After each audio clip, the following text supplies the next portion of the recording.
we are seeing DEXs on Solana surpassing Ethereum DEXs, at least for a couple of days.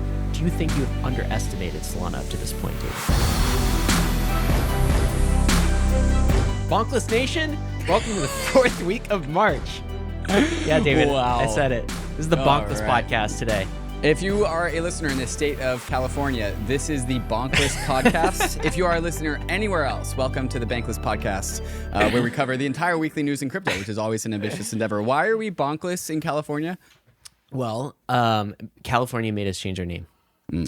And there's a very good reason for this in the state of California is apparently in that state, anything, any brand name, any company name with bank, anywhere inside of it, either a prefix, a suffix, somewhere inside in the name word, itself, that's illegal. You cannot do that in California. Unless we have like a banking license, which we don't. Yes. And the reason for this is a very, very good reason, is we could be tricking people. People who see Bankless in California could think that we are actually a bank. They might mistake us for a bank. Yes. And they might start depositing funds into the account. Yeah. And like, you know, we might be swindling them. We might be defrauding them. So this is to protect the citizens. Solana pre-sales, I think that actually is a pretty likely event, actually. Guys, this is actually a true story. All right, this is real. Yeah. They keep sending letters to my house, by the way, David. They will not stop, even though we have officially, California sent us a cease and desist, said you can't be bankless. We went back to them and we're like, but like, we're not a bank. We're not pretending to be a bank. And oh, by the way, what are you going to do with food banks? Yeah. Food bank. Did you ask them that? Our lawyers did. What about this? Look at this. Riverbank LLC. Riverbank. There's 187 infringers with bank in Riverbank. What are they going to do with blood banks? What are they going to do with sperm banks, David? Wow. They got to change all of it. These are important questions. Yeah. It's a blood bank now. Just like how we are complete frauds and we do indeed have a bank account, we also have bonk as well. Well, at least I didn't know this. Yeah, this is actually, these are actually not company funds. These are David Hoffman funds. Because when I bought my Mad Lad, I got the Bonk airdrop on Solana for Bonk. And so I actually am not bonkless like the grifter I am. So now I do feel like kind of low integrity here in like renaming our company to Bonkless because I didn't realize that one of us had has Bonk, yeah. See, I am legitimately bonkless. I have no bonk, and I'm very sad about that, actually. I would have loved some bonk right now. Sorry about it, but yeah, your boy's got bonk. Sold my Mad Lad, though. All right. Should we get in the Bonkless Weekly Rollup then, David? Let's stop talking about California. Over the last 7 days, the market crashed, which is why you never invest in Bitcoin because it always crashes at least 6 or 7 or 8 times throughout a bull market. And we just had our first one. So is this the end? And we'll talk about that. Solana Memecoin pre-sale meta. Over $100 million in SOL was sent to Memecoin pre-sales over the last month or so. Unrelated, but also definitely related. Solana all-time high. What else we got, Ren? We got the blobs. We got to go check in on the blobs, see how they're doing. And maybe these blobs are actually triggering a base season, the L2 base. You know, Coinbase's L2, getting real cheap over there. Also, David, huge breaking. Blackrock is on chain. Blackrock has a token. Which chain are they on, Ryan? We can't share everything here, David. We got to get into the episode, all right? This is why people listen. This is why people listen to the commercials. And also, is the Ethereum Foundation being investigated by the SEC, David? That was a headline this week, if you can believe it. Unreal. There is a bunch of shenanigans that happened all throughout this week, so we're going to cover that and more here on the Bankless Weekly Rollup. But first, if you're... You said Bankless. Oh, God, the Bankless Weekly Rollup, if you're a listener in the state of California. But first, there's also the Bonkless premium feed that is available on Spotify too. There's going to be 5 ads in this show, but 0 if you are listening on the Bankless premium feed for Bankless citizens. You also get the debriefs, extra episodes, the research episodes that I'm doing with technical co-hosts that we're only putting on the premium feed. You also get 30% off of Permissionless, which is in October, 9th through 11th, Salt Lake City, 30% off if you are a Bankless citizen. There's going to be a crypto tax AMA from the tax people inside of the Bankless Discord, also for citizens. The value of Bankless citizenship, Bonkless citizenship, is up only. So click the link in the show notes, bankless.com/join. Get 10% off. You can become a citizen straight through Spotify. Spotify 24, 10% off. Become a citizen through Spotify. Click the link in the show notes. David, are you dialed into this Spotify Bonkless premium feed? Because it is freaking awesome. I actually do not have that loaded up on my phone. I use the Apple iOS, but I should. Really? No, you should switch over to Spotify. Okay. It's way better. And also, I'm very excited to see Spotify Citizen Wrapped at the end of the week. Oh, yeah. Your Spotify Wraps. I want to see how many hours our citizens get in particular. It's going to be fun. I'm going to beat you this year, too. I listen to our episodes. You listen to every single Bankless podcast? They're great. Every single one. All right, let's go ahead and get right into the markets. Thank you, Kraken, for telling us all about the state of the markets right now. Bitcoin down 6.5% on the week. Just a huge sell-off. Start of the week is $71,300, ending the current week at $66,900. Why did we sell off? Why did we go down? We never go down. Why did we go down? I feel like you're not taking this sell-off seriously enough, David. It's at 66 at the time of recording. It got almost like down into the 50s. Wow. For Bitcoin. We got down to like 61K, something like that. And there was a little bit of like panic. I'll call it minor panic because were you panicked, Ryan? Well, I was not panicked. No. As a listener of the Bonkless podcast, I do not get panicked by these events. I just took this one in stride. I wasn't worried about it at all. Naturally. But a lot of people were. Maybe the end of the people thought the it was bull all market. over. You know, we give us some hit reasons. the double top on Bitcoin. Like we hit 69,000 last cycle. We hit 73,000 last cycle. And you know what? That's all Bitcoin had in it. You know, all bull markets come to an end. They all come to an end sometime. And so you know. We're down to $63,000. You know, we got a lot further to go before we hit zero. Can you explain why? Give us some reasons to help us all feel better about this. Because markets go down and they also go up. Here's actually, like all joking aside, seriously, here's what I think happened. What is going on is right now, people on the margins, price is discovered on the margins. And when we saw a decreasing flows into the Bitcoin ETFs this week, that happened. That did happen. Flows were very strong last week, and they were weaker this week. And so people who are pricing Bitcoin on the margins had to readjust their expectations of flows because the trajectory of flows changed this week to decreasing a little bit, which we would totally expect to happen. And so as a result of the decreasing flows, there was a shift in expectations of the future price of Bitcoin. And so the buyers stopped buying and they actually started selling once they saw the flows happening. And so this just recorrected Bitcoin on future different expectations as to the state of flows going into the future. The thing is, these people who are pricing Bitcoin on the margins are pricing in what they think is fair for the future, but then they're just front running the opportunity. So like the flows will actually produce the expected price in the future inevitably. They are just pricing in a difference in time. And so the people who are pricing Bitcoin, the margins, the traders, the people on leverage, said that, you know what, $73,000 is too far into the future to price this thing because the flows are slowing down. So we're selling. And then it sold down to $63,000.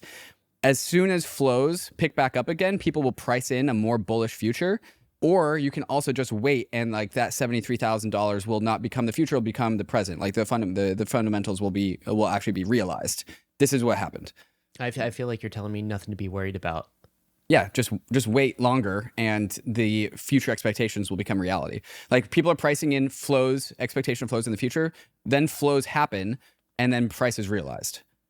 Does that make sense? I think so, but I feel like we're on some sort of a flywheel here of like, cause effect, and it's of just course. like, so, markets are a hall of mirrors. Okay. Markets are a hall of mirrors. This is how Jesse Echtel put it. There are bearish sell-offs and there are bullish sell-offs. This is clearly a bullish sell-off. It's flushing out the leverage and putting some healthy fear into the markets. Markets crawl up a wall of worry. We resume the climb soon. You agree with this? 100%. Yeah, we're saying the same thing. In all bull markets that we have ever seen, there have been very regular 20 to 40% sell-offs. Expect them. This was the first one. We went so long without one of these. Like it was pretty crazy how long we've gone without a 30 to 40% sell-off. Like it's been since the bull market started. This was the first one.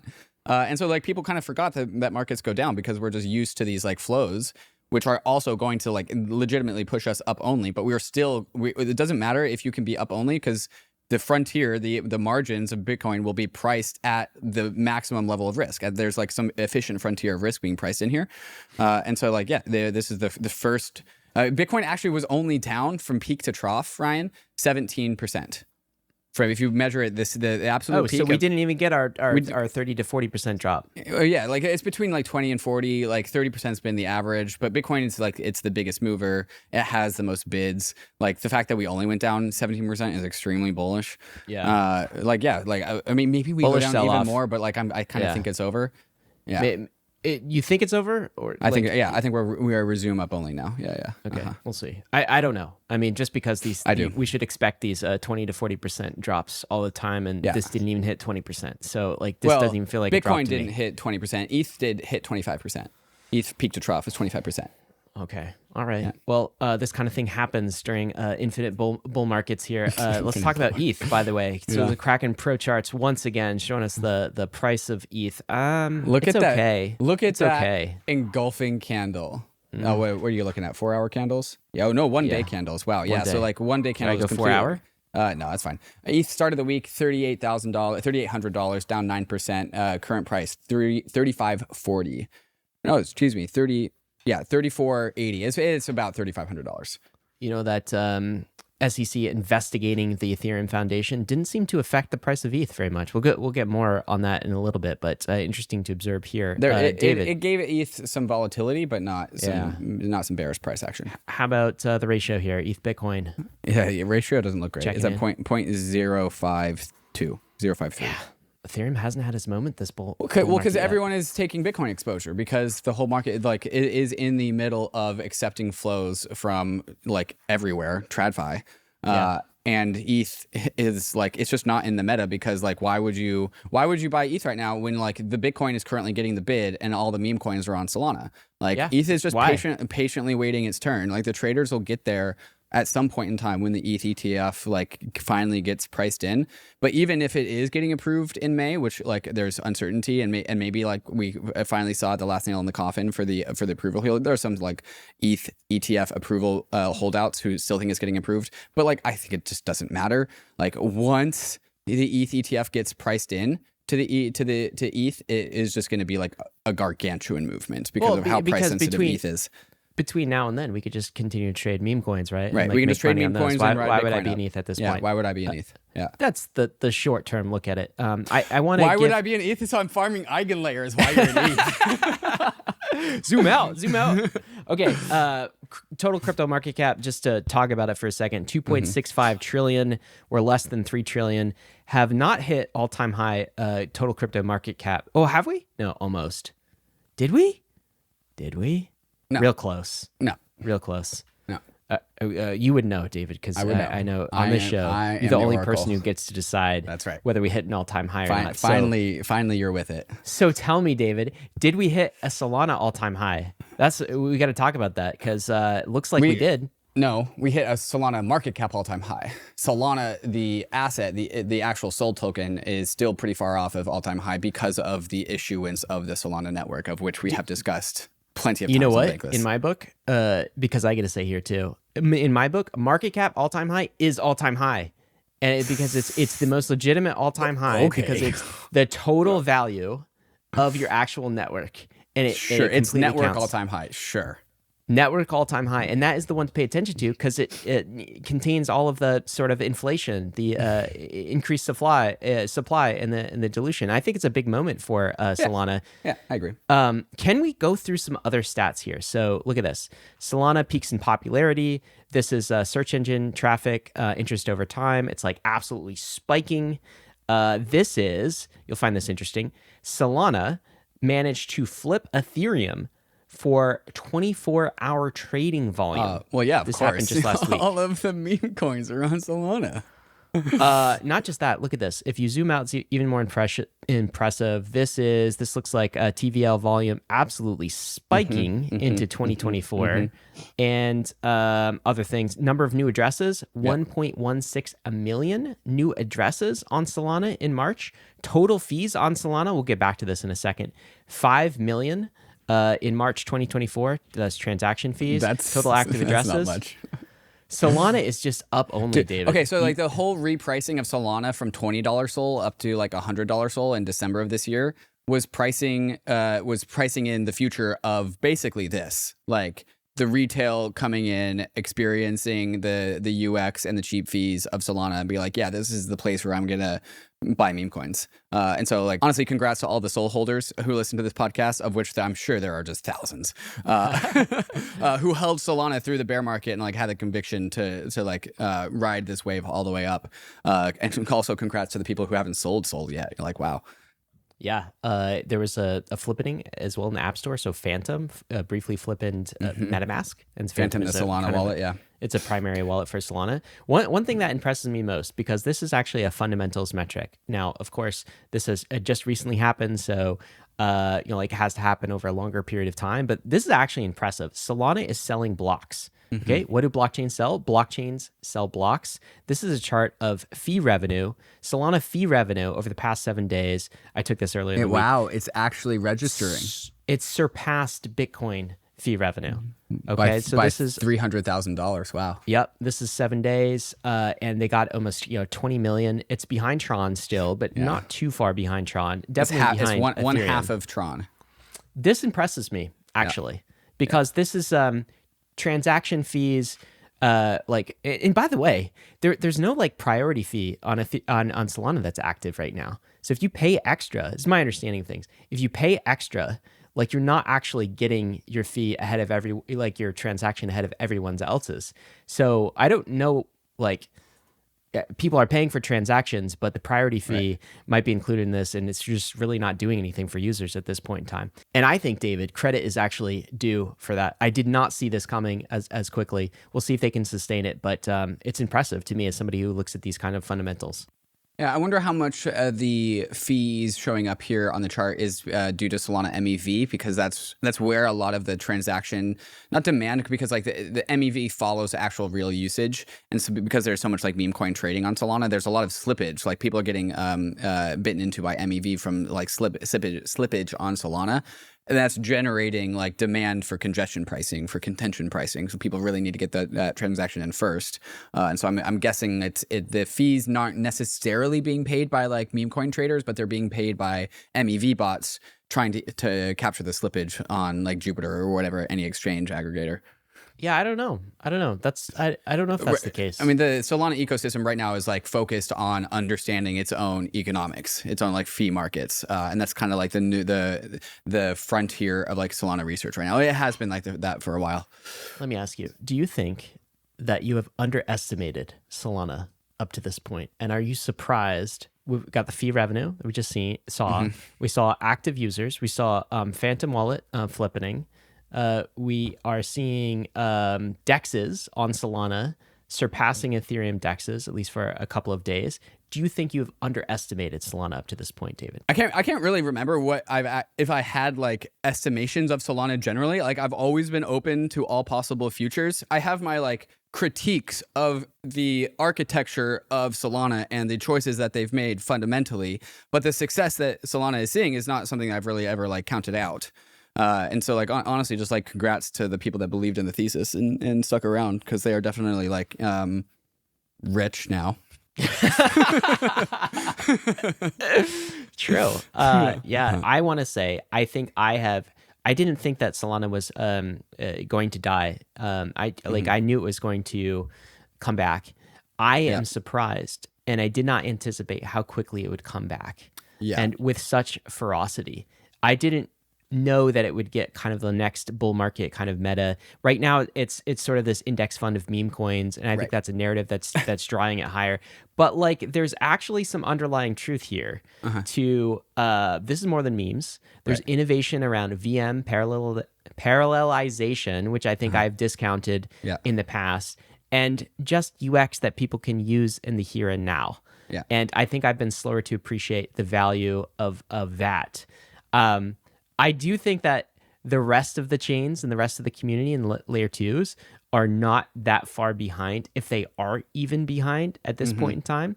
I'm not sure that's a durable advantage, but I will say probably 18 months ago, I underestimated that they would come back so quickly and so fiercely. Solana came back in 2023, 2024 faster than Ethereum came back after it crashed in 2017 and came back in 2021. Like, if you go look at the Solana chart, it is like 2 vertical lines. First one down during like 2022 and FTX, and then one vertical up starting December of this year. Yeah.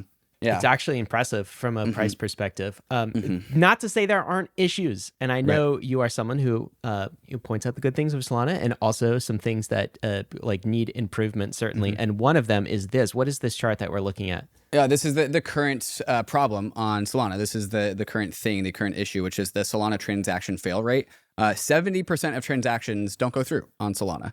And like I've been watching some like of these like TikToks of like showing people how to buy meme coins on Solana, and like hit the button like 5 times, like inside of the TikTok where they're like, hey, buy Zen coin on Phantom Wallet. Here, download the Phantom app. Blah blah blah. Like get MoonPay. You're gonna get wrecked by fees. Sorry, and then get your Sol on Solana. Oh, and then you go and you try and buy this token. Oh, and then it's not going to go through. If it doesn't go through, just hit it a few more times until it does. And so when people are like shilling their meme coins, they're like, you have to just like, if it doesn't go through, just hit buy like 4 or 5 more times, and then it'll just go through. So this is the current like issue in Solana. This is actually from like networking stuff. There's so much spam on Solana because that's what you get when you get low fees. People are also just like spamming, trying to get their MAV bots in. That like there's so many transactions that are just like being contested and conflicting. Apparently, it's like a networking thing. I don't understand it. It seems like this is a chart showing that 70% of transactions don't make it through at least the first time, and I'm like it seems to have increased since Jito stopped the mempool as well. Right. Yeah, because Jito was like solving this issue, and then because of the whole like slippage MEV bots that Jito wanted to like be hands off on, all of that has now gone back into the global Solana, just like not mempool. I don't even know what they call their mempool equivalent, because Solana doesn't have a mempool, but like the transactions that are going into the chain. So let's talk about one of the drivers for this, which is memes and meme coins. So in particular, there's been a recent meta that has been kind of like a little alarming, I would say, which is like, it's very reminiscent of the ICO era. Yeah, meme coins plus pre-sales. Let's just combine those two things together. What could go wrong? The worst 2 possible things. Let's put them together. Combine ICOs and memes. Wow. Okay, so tell us about this. What is going on in meme coin pre-sales? So inside of a apparently 48-hour window, over $100 million in Sol was sent to meme coin pre-sales. And so for people who weren't around in the ICO era, you would send your ETH into this ICO contract, and then once the ICO was over, once the sale was over, it would spit you back out a token. And that you would get like a token this way. And these were also very hotly contested. It's one of the first times. Pre-launch. The team needed to raise capital in order to do the work to like realize the idea, right? Yeah, exactly. And the whole ICO Mania was honestly a crazy time in Ethereum. They were all unregistered securities, to be honest. And once all of the token issuers realized that, then like the whole entire movement ground to a stop. The crazy thing about this is they're meme coins. And so like there's literally no promise to build anything. It's literally just a meme, because that is the thing that is like making the rounds in Solana. There's this Book of Meme BOEM coin that went from 0 to a $1 billion market cap inside of like 2 days. And so now like this whole like euthanasia roller coaster is like taking on, and like people are like spiraling out of control with it, because like if you can make one meme coin that went to $1 billion, surely you can do it again. And so like the demand for meme coins is through the roof. The difference with the ICO mania, Ryan, versus what's happening on the Solana pre-sale meme coin meta is that they aren't like making a smart contract on Solana that issues a token. They are taking in Solana, and then they are manually distributing the token out to the people who sent the Sol later without any sort of smart contract involved.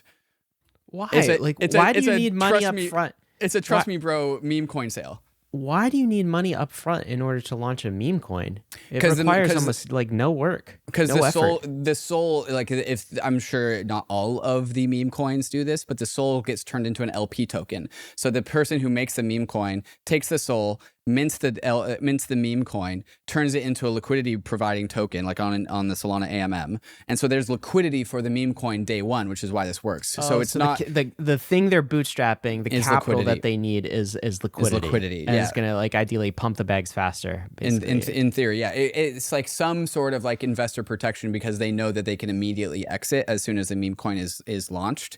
Like the meme coin launches at like roughly an equivalent price of what people went in and sold. But then once you launch with liquidity, you can go to like Twitter or your Telegram chat rooms or your alpha and like you shill it to your friends, trying to get them to buy the liquidity that you produced, and then you have the meme coin of, and then the token goes up. Okay, so did I see a story, by the way, of somebody like who received funds from a pre-sale, like deleting $10 million worth of funds, like accidentally sending it to the wrong address or somehow mishandling the keys and like losing $10 million of pre-sale? So that LP token that I was talking about, one of them, Slerf, I think that actually is number 3 on that. Oh, this is it, Slerf. If you go back to the JackXBT, it's the number 3 largest meme coin pre-sale. So how much did they raise? They raised 54,000 SOL. So multiply that by like basically $200 for Slerf coin. For Slerf coin, yeah. Okay. And then and so here's this now famous tweet that will echo out throughout the bull market. Slerf Sol tweets out, "Guys, I effed up. I burned the LP and the tokens that were set aside for the airdrop. Slerf. Mint authority is already revoked, so I cannot mint them. There is nothing I can do to fix this. I am so effing sorry." 5,000 likes. Wow. As long as he's sorry, David. As long as he's sorry. You know what? People reported this to the FBI. And so there is, so there is like a report that the like degens in Solana took this to the FBI and put this on the FBI like tip website. And so now there's like a FBI report out. Oh my God, the FBI pursuing meme coin creators. Like, I guess the question is, did this person really mishandle the funds, or are they hiding somewhere? I'm sure you could track all of this on chain.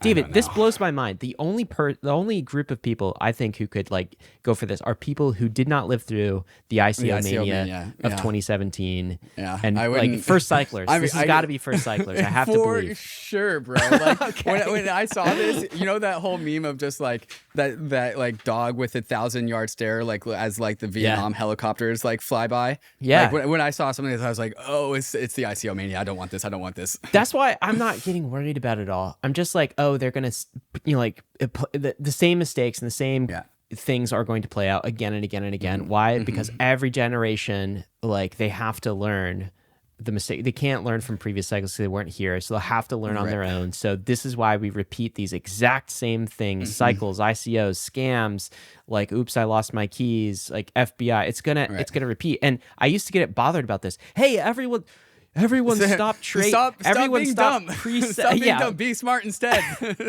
And it's just it's yelling into the wind. Like we could say on here, and in fact, let's just say this, guys. Don't engage in like pre-sale meme coins. You're probably going to lose your money. It's probably not going to work. Or sometimes it'll work, but like a lot of times it won't. Be very careful. It is a gamble and it is a game that you are playing. But who cares? No one, like the people who need that advice are not listening to us. They are on TikTok. They are somewhere else. Well, so the thing is like it's actually going to make money for people. Like the meme coins are generally going up, except for the ones that die, which you don't know. So why can't you be happy about that, David? Why can't Bankless be happy about that? Well, we'll like return at the end of this bull market when like every single meme coin is at zero and because everyone is making money right now. I know. And in the future, they're like not going to make money. But right now it's fine because everyone's having fun and numbers going up. Once number stops going up, it's going to stop being fun. But until then, we are boomers. Yeah, that's right. Everyone has to learn for themselves. So I am much more zen about it. And lastly here, we got to remember, of course, Solana is only a toddler, like just barely out of like toddlerhood. It's 4 years old. And happy 4th birthday to Solana. 4th birthday to Solana. All who celebrate. I guess that happened in March. The first Solana block happened in March 4 years ago. 276 billion transactions. I wonder if they count votes, which they shouldn't. You had to slip that in, didn't you, David? Votes aren't transactions. No one cares. It's a bull market. Let's keep moving. Let's talk about the blobs, all right? Okay. Talk about the blobs. Enough with the memes and to the blobs. As we start this section, Ryan, we have a pop quiz brought to you by MANTLE, our new consumer of blobs. Pop quiz. Class is now in session. What does Blob stand for? What does Blob stand for? What does Blob stand for? Blobs are a technical term. They had the technical term, like the Ethereum dev term? This is not just us being like cutesy with our naming nomenclature. This is a term that came before Ethereum. Bitcoin likes our blobs. How about that? Bitcoin likes our blobs. Ding, Yeah. ding, ding, ding, ding. You nailed it. Am I right? Blobs stands for binary large object. Well, what's the O? It's not even an acronym. Binary large object? Yeah. Blob, B, binary. Yes. L, Yes. large, OB, object. Oh, okay. Yes. Blob, I was binary spelling it large wrong. objects. Yeah. So a blob, a blob is a binary large object, as in all blobs are exactly the same size. Yes. There is I can't remember the actual specific size, but some when they are created by like Optimism or Arbitrum or whatever, the actual blob data is less than the size of a blob, and so what do? They pad it with zeros to become a binary large object blob. A binary large. I'm just not going to remember that. Is that okay if I don't remember that ever again? I just know that blobs It's cool. hold our That's a L2 cool fun fact. space. Why would you remember that? Because David, I'm done with being a nerd. Okay, I just want to buy meme coins now. All right. I choose rich. Oh my god. Okay, so you're hanging out on Base then, because Yeah. if you like blobs and meme coins, you go to Base. Really? Yeah. Is it going to be base season? Is that where we're getting to? I think there is a crescendoing of Base season. Yes, correct. This is the base daily revenue versus active users here. I've got this on from Token Terminal, and it looks like a straight line up. Speaking of pretty cool. MEV bots come from retail people who are trading meme coins, Base is experiencing the same thing. The difference is Base doesn't have any failed transactions. Well, you had to say that the whole episode. Is it going to be like this? Sure. It's true. Okay, not on the Bankless, the Bonkless Bonkless. podcast. All right. Okay, can we go back to the L2 fees though? Because Yeah. I really care a lot about this, and we did I did a long update last week on L2 fees. How are they this week? Are they still down, or are we increasing in price? Transactions are free on layer 2s. They are Free. basically free. They are before both Optimism and Arbitrum. They are below a penny for a simple send. Yeah. For That's really Uniswap, good. for a Zora. Uniswap trade, they are a whopping 1 penny. How about our ZK EVMs? Pretty cheap too. 2 cents. They have some improvement to do. ZK Sync? ZK Sync is by far the cheapest because it is both a ZK rollup and a blob consumer. People are excited about ZK Sync these days because Alex, founder of ZK Sync, tweeted out, now that we are consuming blobs, it's time to focus on decentralization and decentralizing ZK Sync to the community. Not memes? I think not memes. No, memes later. Okay. I think everyone understands what that means. Oh, I can read between the lines. Yeah, I understand that. Last thing to drive by, David, is assets. So we got a lot of assets on Ethereum, the layer 1, and they need to move somewhere else. At least if you are a small user, if you're not a whale, if you're not a chain consuming Ethereum block space, it's going to be really expensive to continue using ETH layer 1 block space. So we got to move these assets, move these users over to the layer 2s. How's that going? Pretty damn good, Ryan. We are all-time highs in TVL on layer 2s, and especially the flows since the start of 2024 into layer 2s have been like pretty damn gargantuan. Just like, look at this chart. For the podcast listeners that can't see the chart, imagine the chart emoji on iOS that's going up and to the right. That's what TVL looks like on layer 2s, moving from Ethereum layer 1. Since January, it's been like, it went from like 12 billion to we are just over 25 billion. So like a doubling in the last like 2 or 3 months. There you go. That migration will continue. I think during the rest of the cycle, at least in 2024, 2025, ETH users who remember transacting on layer 1 with still assets on layer 1 are still going to be upset that it's so expensive. It's just kind of like Manhattan's expensive, and now Ethereum's asking everybody to move to the suburbs, and like it's kind of a pain to move, to be honest. So I think there's going to be that overhang for the next 12 months or so for Ethereum users. Yeah, for entrenched users, all of the newcomers into the Ethereum ecosystem are going straight from Coinbase to Base. And like we've seen that flow of users, and that's why like Base transactions or Base wallet addresses are like just up only. And they're not going to know anything about the Ethereum layer 1. The layer 1, if you didn't know, Ryan, is lava. Don't touch it. Don't touch it. Don't go there. Don't go there. Touch layer 1. It's too expensive. Yeah. What do we got coming up next? Coming up next, happy FOMC day to those who celebrate. Where are the rates going? Are they going up? They're going down? We're going to talk about that. Blackrock is on chain with their new BUIDL fund. We'll talk about what that actually stands for. That actually does stand for something. BlackRock just doing some casual on-chain security issuance on Ethereum compliantly. That's what they're doing. Speaking of securities, is the Ethereum Foundation getting investigated? We'll talk about that and more. But first, a moment to talk about some of these fantastic sponsors that make this show possible.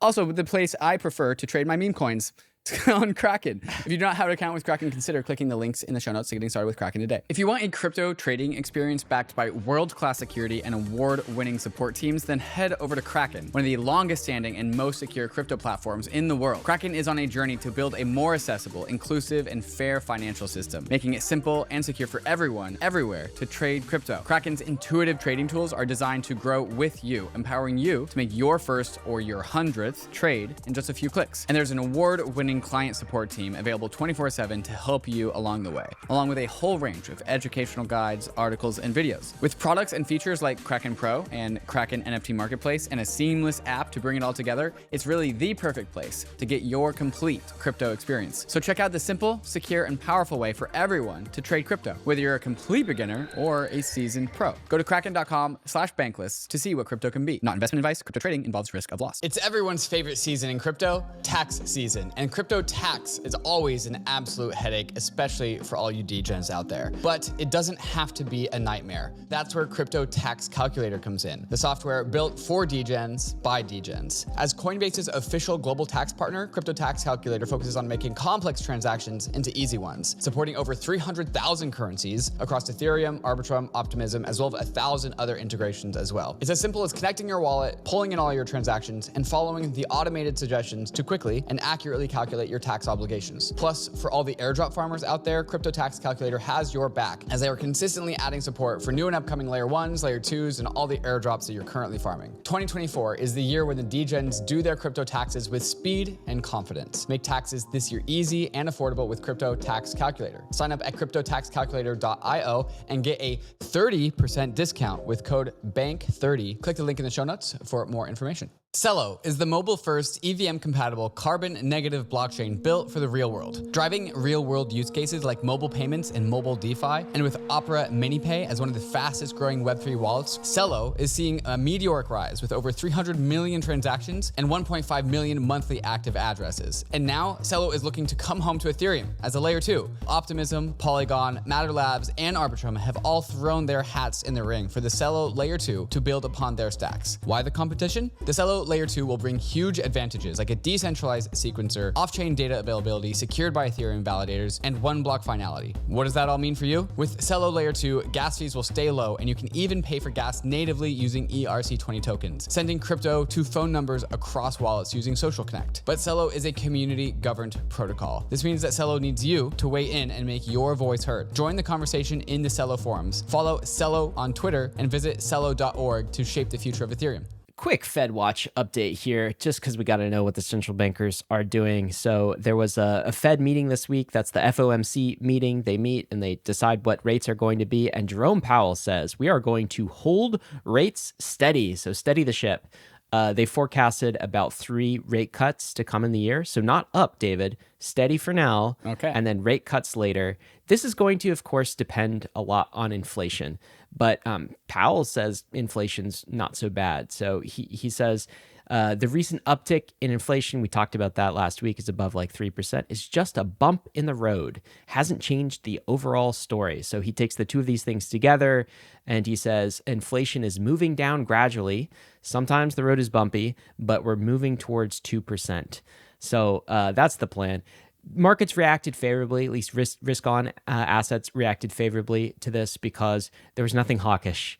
Right? It's kind of like as expected.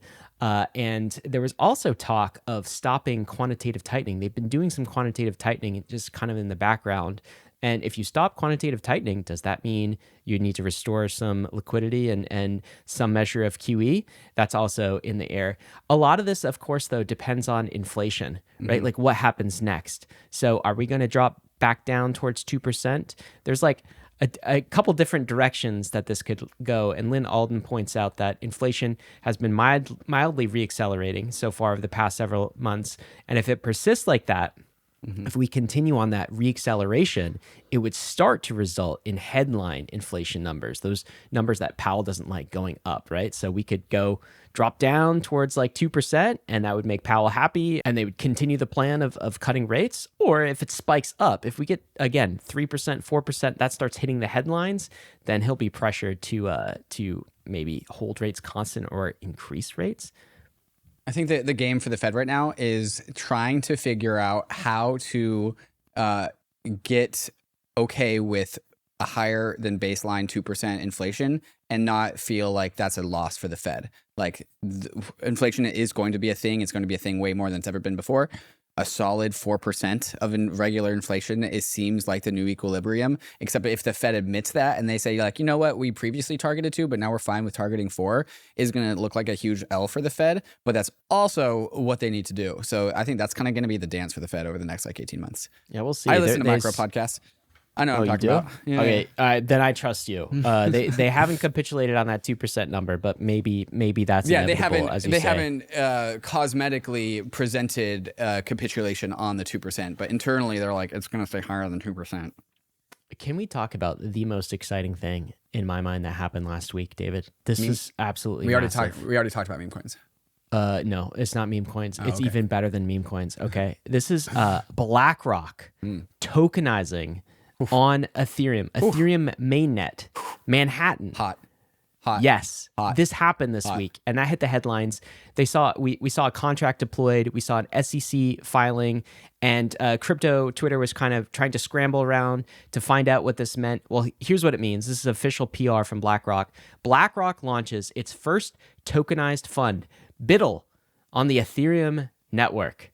Tell us about this. Okay, so BUIDL actually stands for BlackRock USD Institutional Digital Liquidity Are you Fund. Serious? That's what it means. It means BUIDL. Yeah. So like BUIDL they started with BUIDL and then worked their way backwards. I'm pretty sure. Yeah, probably. For those who don't know what BUIDL is, it is a play on the word build. I think this came out of John Poller and ETH Denver. ETH Denver kind of like invoked this as like their meme. It's an Ethereum meme. That was a derivative from HODL. From HODL, yeah. So like the ancient HODL meme that came from like the drunk Bitcoiner in 2013 who bought the top of the 2013 Bitcoin bubble, and then he was like, I am HODLing on the Bitcoin talk forums. Then Ethereum comes along, and then instead of HODL, we have BUIDL because we're a community of builders. And then now we have BlackRock. So BlackRock tapping into meme culture, though. Into Ethereum, meme culture, culture. It's pretty impressive. Okay. Yeah. Okay, so BNY Mellon is the custodian. What is going on here? The tokenized, it's a tokenized treasury, tokenized treasuries on Ethereum. There's a whitelist with this, so you have to be an accredited investor. So this is an ERC20 token with a whitelist that you have to be manually approved by BlackRock. Minimum investment, $5 million. The way that this works is actually really, really cool. So the BUIDL token is going to be worth $1. But since it is an on-chain treasury product, it pays accrued dividends directly to investor wallets every single month. So the yield that it gets from the treasuries, underlying yield, yes. Yeah. So it's like a stable coin. It is a stable coin. Sure. It is worth $1, but it will pay holders at the end of the month its pro rata share of yield that it got from being a T-bill in the back. So my 5% annualized amount, it'll pay me in that to my Ethereum address. Yes, if you put in a $5 million minimum. Okay. Well, yeah. I'm not going to do that. I'm too busy gambling all of my funds on meme coins, as you know. Yes, proud of you.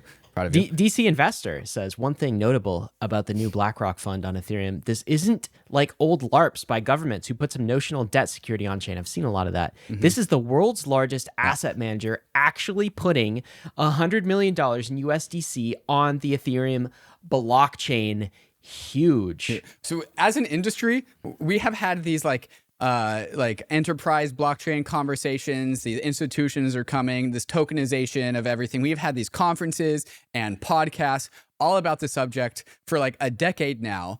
Yes. And this is it. This is finally happening. This is a tokenization of an off-chain security inside of an ERC20 token by the world's largest asset manager that pays monthly dividends to token holders, to security holders, to investors. The cool thing is like that imagine like say this grows into like 10,000 holders. 10,000 people own, like the minimum investment is $5 million, but then you can go and like sell it. And so you can have less than $5 million. You just have to be on the whitelist. So like say they whitelist like 10,000 people and then BlackRock is spitting out dividends to these 10,000 people on the Ethereum layer 1. BlackRock's going to be burning like a nice amount of ETH. Oh, thanks, BlackRock. Thanks, BlackRock. My really validator thanks you. Really proud of you guys. This is actually, may I remind folks as well, this is actually the world's largest asset manager. 9 trillion. They own the planet. They started with 100 million. They have more. I'll just say that. They have more. They can increase this over time. This is BlackRock paying 5.2 cents to move $100 million. Probably nothing. By the way, 5 cents on $100 million is actually pretty cheap. So if you are a like smaller user, not a whale, and you're using Ethereum mainnet, and you're saying $5 to do this Uniswap transaction or $10 or whatever, you're like, that's expensive, and I don't blame you. That's what layer 2 is for. For BlackRock, want this the layer 1 is for BlackRock. Ethereum main chain security, right? And you're fine paying $5 for that. It's like worth it to you. The security is worth it to you. The uptime is worth it to you. Being on Ethereum plugged into all of the liquidity sources is worth it to you. So that's what I think increasingly main chain will be for large banks, whales, other chains to settle on. They're kind of moving in. They're like making Manhattan. They're building the skyscrapers in Manhattan. That's what's going on here. Can I tell you my favorite part about the story? There's many favorite parts about this story, but here's my favorite one. Tell me your favorite. You just sent me this link, so the BlackRock Build token is open. Like people found it. Like you can go look. You can go look at it. People know what it is. And since we are in an open, public, permissionless ecosystem, people have been sending assets to the BlackRock owned smart contract because they know BlackRock owns and operates the smart contract. So this is a BlackRock owned address. Now we know what it is. So people are sending all of their meme coins into the BlackRock address. And so BlackRock now owns some SHIB Inu, a bunch of just like absolute shit coins. Somebody sent BlackRock a crypto dick butt. So BlackRock, the world's largest asset manager, is a holder of 1 crypto dick butt. Congrats to BlackRock. Fantastic investment. The other thing that's happened, Ryan, you know when everyone got dusted via Tornado Cash? I do know that. Yep. I think I was on that list somewhere. Do you think, do you wonder where this is going? BlackRock got dusted. Here's the transaction. Yeah. So BlackRock has to now file the same report that you and I have to file every single year for the rest of our lives because they violated OFAC sanctions. Oh, I didn't file that report. Did you file that report? I did. So you're supposed to do it every single year. I did it for the first year, but I'm not doing it for the rest of my life. So I am actually. Wait, you did it? Yeah, I did it. Well, because my lawyers told me to because I'm suing Janet Yellen. Okay. Well, I don't. So you and I are actually both sanctioned individuals now because we're not lawfully reporting to FinCEN that we are dusted. It wasn't me. Like I didn't do anything. Like somebody dropped this in my mailbox. Like I can't. But now they're dropping it in BlackRock's mailbox. Yeah. So BlackRock has violated FinCEN. Nice job, guys. A good way to get hazed in crypto, I think, is getting some NFT memes and some Tornado Cash dusting, I guess. Let's end this where we start, which is bullish. BlackRock launching a yield-bearing stablecoin on Ethereum is still one of the most bullish things to ever happen in crypto, and the market has definitely not digested this yet. No. Bullish ETH. No. Anthony Sassano there. The fundamentals are too good for this to be priced into the market. Like, it doesn't work. Speaking of getting hazed, Ethereum Foundation getting investigated by the SEC. Did you hear about this? I did. And in fact, it kind of scared me when I saw this. Here's the headline from Fortune Crypto. SEC probing crypto companies and Ethereum investigation as hopes for ETF dim. Okay, and there's speculation here. Look at this. This is the first paragraph of Fortune. The Securities and Exchange Commission is waging an energetic legal campaign to classify Ethereum, the second most popular cryptocurrency, as a security, according to U.S. companies that have received subpoenas related to an investigation. Wow, David. They're like, that sounds like Gary Gensler is going for it. He's like, you can't defeat me. I'm invincible. Ethereum is actually security.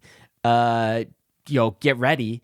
And tell us what the genesis for this SEC probe of the Ethereum Foundation was. Yeah, so the Ethereum Foundation was sent a voluntary inquiry from a state authority that included a requirement for confidentiality, which was apparently added to a GitHub commit in February of this year. So people are seeing this GitHub commit. They're seeing the request of information, this voluntary request of information to the Ethereum Foundation, which is a Switzerland entity, by the way. And then people are jumping to the conclusion of Gary Gensler and the SEC is going after ETH as a security, which is like, there's a pretty big like leap in logic there. Yeah, and you say people, it's not just people, it's journalists. It's apparently Fortune Crypto. I saw Niraj from Coin Center tweet this and just be like, I don't know where this is coming from. This article is coming from Fortune at all. None of these facts are really substantiated. There's no evidence that there's investigation underway or that the SEC somehow thinks that Ethereum is a security and is going for them. The thing, though, is with any good narrative, there's some plausibility to it. We all know Gary hates crypto. We all know he has not said like publicly in front of Congress when asked specifically if Ethereum is a security or not, if he could clarify. He's refused to answer that question in any coherent way, right? And there's a sense that he got some heat for approving the Bitcoin ETF, and maybe he wants to reverse that. So that's why I think this narrative takes hold. So instead of amateurs completely speculating as to whether or not this is real or not, let's actually like talk to the lawyers who know a thing or two. Like you said, Niraj commented on this, but like here's Mike Selig, who we've had him on the podcast before, a very smart lawyer, saying it's extremely common for crypto protocol foundations to receive voluntary requests for information from federal and state regulators, and subpoenas are about as sure as the sunrise for a crypto entity. Nice. And so Mike is saying, yeah, this is more or less par for the course. Paul Graywall, the chief legal officer over at Coinbase, he tweeted out, sigh, again with the ETH misinformation as we await a decision on the ETH ETPs, the exchange traded products ETF. And then he goes like, okay, let's talk about some basic facts about Ethereum. Millions of Americans hold ETH. It's been vital to crypto since 2015 launch. And ETH is a commodity, not a security. The SEC has taken this position for years. And then he just lists and cites in like events that have happened over the last 5+ years. All like the lawyer ways, style. He's being lawyer like, style, like Exhibit A, Exhibit B, Exhibit C, right? All of this evidence. He's basically saying it's absolutely futile for anyone to try and claim that ETH is a security. Like this whole ETH is a security conversation, which has been a theme for like way too long, is like some of the dumbest stuff that we have to address very frequently on the weekly Rollup. Well, I think one big reason for this is people don't realize, and this is maybe we'll end this section with this and try to dispel what I think we both think is FUD. This is from Ryan Quintens, who is Mind Folks, formerly on the CFTC. He was a commissioner for the Commodities Future Exchange in the U.S. He said this: a reminder, when the SEC allowed ETH futures, by the way, they did. This was several months ago. Was it back in October, David?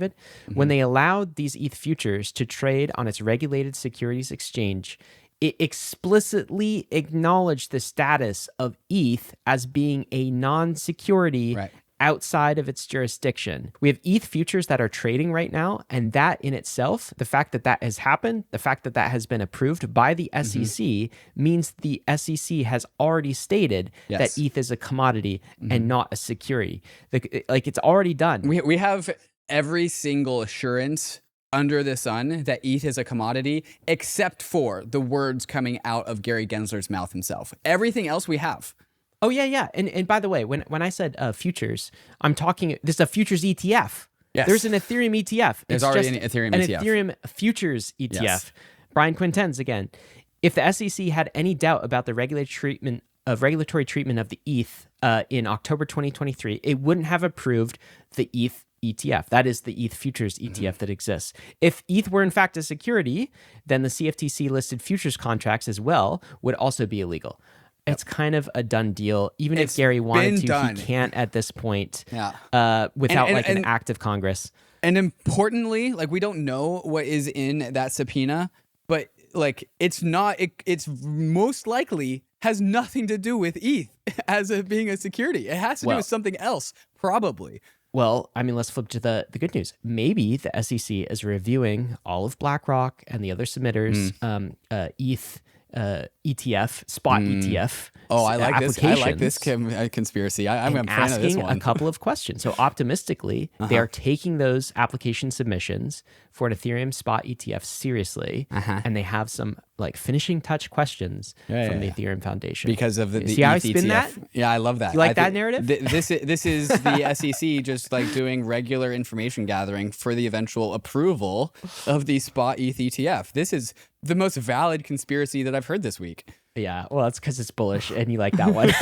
I mean, that's what I mean. We're all kind of speculating and we do not know, but I would not, you cannot translate this to say that the SEC is trying to turn Ethereum into a security. Yeah, people just have this knee-jerk reaction to ETH as a security, and then everyone loses their mind on Twitter. Anyways, let's check in on the ETH ETF actual news, because some news happened this week specifically about the ETH ETF in May. Both Fidelity and Grayscale this week amended their filing with the SEC to include staking.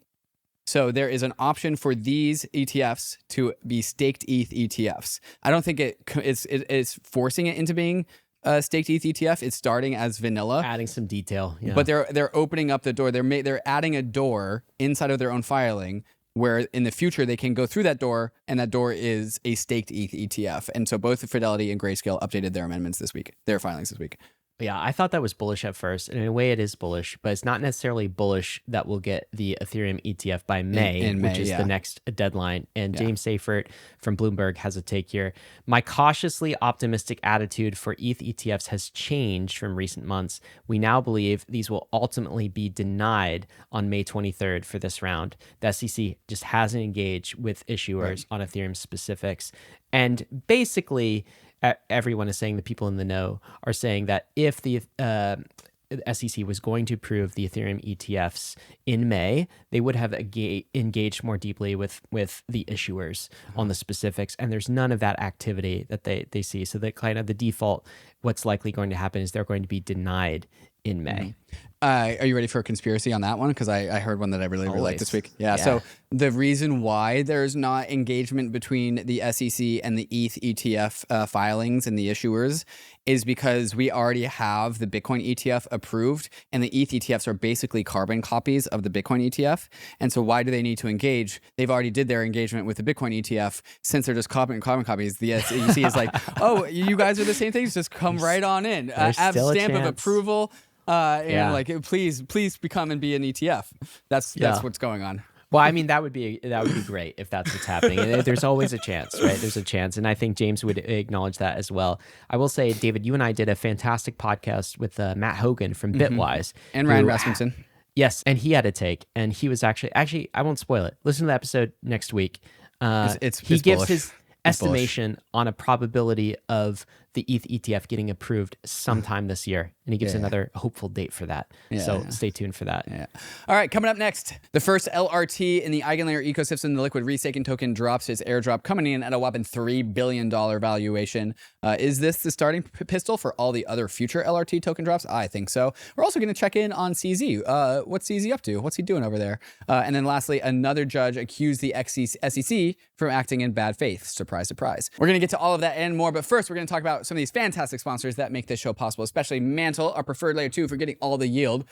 Check out MANTLE. There's a link in the show notes. MANTLE, formerly known as BitDAO, is the first DAO-led Web3 ecosystem, all built on top of MANTLE's first core product, the MANTLE Network, a brand new high-performance Ethereum Layer 2 built using the OP stack, but uses Eigenlayer's data availability solution instead of the expensive Ethereum Layer 1. Not only does this reduce MANTLE Network's gas fees by 80%, but it also reduces gas fee volatility, providing a more stable foundation for MANTLE's applications. The MANTLE Treasury is one of the biggest DAO-owned treasuries, which is seeding an ecosystem of projects from all around the Web3 space for MANTLE. MANTLE already has sub-communities from around Web3 onboarded, like Game7 for Web3 gaming, and Bybit for TVL and liquidity and on-ramps. So if you want to build on the MANTLE network, MANTLE is offering a grants program that provides milestone-based funding to promising projects that help expand, secure, and decentralize MANTLE. If you want to get started working with the first DAO-led Layer 2 ecosystem, check out MANTLE at mantle.xyz and follow them on Twitter at 0xmantle. UNISWAP is revolutionizing the DeFi space, not just by enabling swaps, but by empowering you to swap smarter with a comprehensive suite of products for faster, safer, and more informed swapping. Say goodbye to pop-up wallet extensions. The Uniswap extension is coming soon, and this extension is not a pop-up. It is a sidebar in your browser that persists no matter where you are on the web. This means you can swap, sign, or send and receive crypto anytime, anywhere, without obstructing your browser window. But that's not all. The Uniswap web app now features limit orders, so you can buy and sell anytime token at your price on your terms without having to watch the market. And the best part, limit orders are built on Uniswap X, which means no gas fees. Also new to the web app is the data and insights pages with real-time candlestick charts, price data, transaction logs, and detailed pool data, all integrated into the Uniswap web app. All of these new releases come together to create one platform to help you swap smarter every time, no matter where you are, on web, mobile, or on the extension. Click the link in the show notes to sign up for the extension waitlist and download the mobile app. Start swapping smarter with Uniswap. Are you launching a token? Is it already live? How are you managing the legal and tax obligations for providing token grants to your team? It's no secret that token management gets complicated. Between learning all the legal language and tax obligations in every country that your team is in, token grant management can feel like an obstacle course, but it doesn't have to. That's where TOKU steps in. TOKU provides practical tools to handle token grants, allowing for effective oversight of token distributions and payroll tax compliance for employees, contractors, advisors, and investors. They also handle tax withholdings through their real-time tax calculations that can be done by TOKU or integrated into any payroll EOR providers in any jurisdiction. TOKU is a trusted provider of Protocol Labs, DYDX Foundation, Mina Protocol, and many more. Get started for free and make token compensation simple at toku.com/bankless. EtherFi launches their DAO, aka launches their token, same. Some quick hits. This launched on the 18th. The airdrop is now live, claim.ether.fi, also link in the show notes. 6% of the total supply of the token is being airdropped in this particular airdrop. They're calling that season 1. 5% more will be airdropped in season 2. Along with a bunch of other innovations that they are launching. They also hinted at their own layer 2. This is not the first LRT to have their own native layer 2. That seems to be the meta. Total supply 1 billion tokens, 668 million ETHFi was airdropped this season. Currently coming in at $4. So yeah, $4 billion. Who was eligible if you held ETH or wrapped ETH or inside of a pool, in a Pendle pool, you were getting all of these points, early adopter program, blah, blah, blah, all this good stuff. Basically, if you had EtherFi points, you kind of know. Snapshot was taken on March 15th. So 11% of the total supply airdrop to users, 6% in this first initial airdrop. Closing window, you need to claim by June 18th of this year. So it's a relatively small window. This is me and the Gary Gensler yikes. firewall here. The points police do not allow you to use the platform from this location. Anyone in the U.S. is restricted from picking up that airdrop, David. So I really wish some project, when they have this page, just has a Gary Gensler wagging his finger. Why can we get on that on one of those? Can we get this? Yeah, we need this. Okay, so EtherFi, the first restaking token, and it's like pretty big in terms of. How big is this? You said billions? Is it over 3 billion? $4 billion. How big is Lido? How big is Rocket Pool? Less than $4 billion. How does that work? How does that make sense? New charts, buddy. New charts. New charts? New charts. They're up. New tokens? Yep. Stop asking smart questions. Only ask dumb questions. This is the first of many LRT drops that we will see. And again, this is liquid restaking token. So this is all based on kind of like if you've been following the eigenlayer meta, which is you take your ETH, you stake it, and then you stake it again.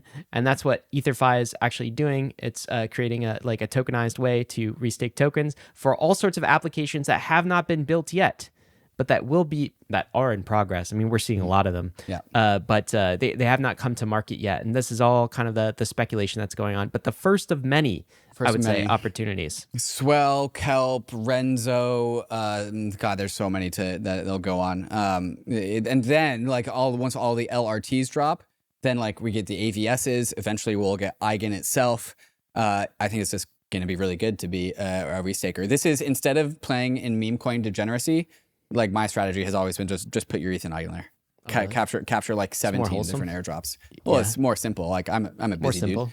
I got a podcast to record. I can't be trading meme coins. The best thing about this is you get to keep your ETH. You don't have to sell your ETH. You get to keep your ETH. You get to keep your ETH. It's ETH denominated. You are taking on some risk. Let's say this. Smart contract risk. Yeah. But opportunity cost. All that good stuff. You know who also did really well on this, David, is the almost 10,000 Bankless citizens who qualified for this airdrop. Do you know why they qualified, David? Because they listened to Bankless. We've been hella early to the LRT Eigenlayer ecosystem. Yes, and they use the airdrop hunter. They use the Bankless airdrop hunter. They plug their address into Claimable, so they know they got this, and they received it. I actually think the average citizen got something like $3,500. Oh, you got to pump those numbers up, buddy. EtherFi? The average Bankless citizen got $4,500 worth of EtherFi. That's 1,100 EtherFi tokens. The average EtherFi airdrop was a little over $3,000. If you're a Bankless citizen, you got $4,500 because you have the alpha from the Bankless airdrop hunter. Oh my God, how do I become a citizen? Tell me. How much does You it click the cost? link in the show notes, Ryan, and bankless.com/join. It pays for itself. It pays for itself. It's $20 a month. It pays for itself. Just $20? It more than pays for itself. Like, do that ROI, man. That's like like 100x. It's better than gambling on meme coins. Yeah, that's right. So EtherFi is not just a token, of course. They also have 3 other products. Stake, Liquid, and Cash is going to be built over the next 12 to 24 months.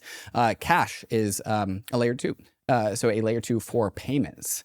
And like I said, actually, like a good handful of LRTs have layer 2 plans. Swell announced their layer 2. We talked about that last week. Puffer's going to do a layer 2. Xerion doing a layer 2? Wallets? Unrelated to LRTs, Xerion's doing a layer 2. We're going to have so many layer 2s. Mm-hmm. Yeah. We're not enough. We never have enough layer 2s. David, do we ever have enough CryptoPunk high value sales for you? Also no. This is a CryptoPunk that just sold for 16.4 million, and I'm told, actually, this tweet says it's the second highest on-chain punk sale ever. So are punks coming back? Are NFTs on Ethereum making a comeback? Are we going to see that this bull cycle, or is it just meme coins? If this feels like deja vu, this is because this also happened last week. Another different alien punk was sold for a similar amount. So alien punks are definitely moving. This happened last cycle. Like a bunch of alien and ape punks were bought, and then like the punk floors started to move. Like I said, an alien because its face is blue. Yeah, is that what makes it blue skin? It makes it an alien. So if the pixels are blue, they're worth more. That's the rule. Yeah, that's the rule. Why? Yeah. Why is that the rule?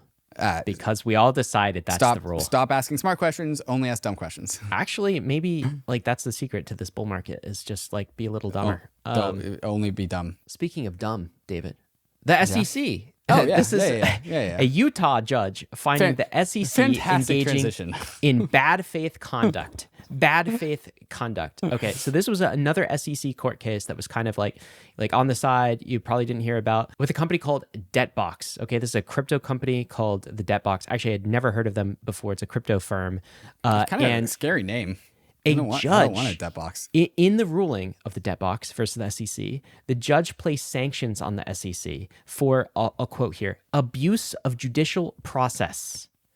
And order them to pay the legal fees of Debtbox. Wow. And denied its motions to dismiss the charges. Wow. Meaning Dude, that is a smackdown. It can't file the same charges at a later date. Yikes. Big ol' smackdown. And a fine. Smackdown and fine. And a fine from a regulator. By the way, wasting our money. Those are our taxes. Sick. Yeah, those are our taxes. Like you and I paid for some of that. Sick. What do the crypto lawyers say? That the SEC is dumb and bad. Austin Campbell says the SEC lied in court and then doubled down after the judge noticed. He says, why would any American trust the SEC and believe that they act in good faith after this? Paul Graywall says, worst of all, guess who pays the sanctions? You, me, every U.S. taxpayer. So look, I don't know all the details of this case, but basically the SEC took this company, the Debtbox, to court for quote unquote selling unregistered securities as usual. That's kind of their typical charge. And this is what the court determined. This constitutes a gross abuse of power entrusted to it by Congress and substantially undermined the integrity of these proceedings and the judicial process. David, I saw other crypto lawyers saying that basically this is like almost like quasi-criminal behavior from it's just lying in court. And this is what the court case determined. And even despite all this bad faith activity, we would still have Gary Gensler on the podcast. I can say that. I want to extend an invite to anyone listening. If you know Gary, come on, Bankless. Let's just talk. Just have a conversation. Just come in and get on the podcast. Yeah, just come on. Just come on in. Come on in and talk. Okay. Just want a conversation. We know that Gary doesn't want to talk to us. I'm just can only assume. We got a plan B. Have we tried Bob Gensler, his identical twin? We don't know what his stance is on Bonkless. Do you think he would come on the Bonkless podcast? I think he might. Not Bankless, but he might come on Bonkless. This is actually Bob Gensler, who is apparently Gary's twin. Yep. He's actually, according to reports, pro-crypto. This is a true story. So is old Gary Gensler, was also pro-crypto. It's true. But Bob was the guy who actually introduced Gary to crypto. Oh, so Bob's the cool twin. He's the cool brother. Open invitation to Bob Gensler. Bob Gensler. If we can't get Gary. Bob, Come on. He's probably a listener. Come on the show. You know who's someone else I want to talk to you too is this guy, CZ. Remember CZ from Binance? Yeah, I saw this. This makes me so happy. Okay, so CZ is doing a new thing. Since he can't do anything in crypto because he's like charged or whatever, he's doing another project because he's a serial entrepreneur who can't sit still like the rest of us. Giggle Academy. Free basic education for everyone. No revenue, he says, gamified adaptive. GiggleAcademy.com, they are hiring. CZ is going to redo education, which like, I think this is so cool. Like CZ, like one of the greatest builders of all time, like undoubtedly, is now going into the world of education, which definitely needs to be like redone, especially now that we have AI. And so CZ, to me, like CZ was always like kind of chaotic neutral. This is CZ on his good guy arc. This is a nonprofit, right? It's just maybe. all good. I don't know. It's a nonprofit. It is. I'm saying that. Hell yeah. It's a public good. It's a nonprofit. CZ's gonna fix education the same way that he fixed centralized exchanges in crypto in 2017 when he started Binance. I just have one question for you, David. Yeah. Will it be tokenized? You shut the hell up. If it's not, I'm not interested. You get the tokens out of children's education. Sorry, I'm just going wild. They're too young for the memes. All right, David, let's end this thing. First with a shout out. One more thing. Hold on. What? Bankless is hiring. Oh yes. If you want to edit out all of the shit that we say that we need you to edit out because of all the stuff that gets trimmed in this podcast, we need you to do that, along with all the other things it takes to produce a podcast. If you are a good video editor, audio editor, you know how to manage Twitter, and you are also deep Bankless, you know what it means to go Bankless. We want to hire you to edit our podcast and all the other stuff that comes with it. Literally the most fun team in crypto. I think it's a blast. It's great. You have the chillest bosses. Just ask the rest of the company. It's the best place to work. Yeah, one of them is more chill than the other. One of them is definitely more chill than the other. That's for sure. You don't have to guess. You don't know. You don't gotta guess. No one knows. No one knows. This is, in case it wasn't clear, a podcast video editor. That's what we need for media operations. You can apply. There's a link in the show notes, of course. So we need your help. Can you get this roll up under an hour? Can you get the host to shut the hell up? All right, let's end with meme of the week. Here we are. We are looking at a van. What is this? You gave it the perfect name, so you have to actually explain this one. This is the pre-sale van, okay? This is a grimy, dirty-looking white van that you should absolutely not get into. And the compelling thing about this... But it says pre-sale on it. It says pre-sale. So come on over, kids. Get in the pre-sale van. Get in the pre-sale van. We just want to give you some tokens. Going for a quick ride. My God. Oh, everyone get in the pre-sale van. We can fit a lot of people in there. The caption is how to get a degen into a van, and all you have to do is put pre-sale on the side of it. Doesn't matter what it looks like. All right, and with this, risks and disclaimers, guys. Of course, crypto is risky. Pre-sales very risky. So are vans, white vans in parking lots like this. You could lose what you put in. But we are headed west. This is the frontier. It's not for everyone, but we're glad you're with us on the Bonkless journey. Thanks a lot.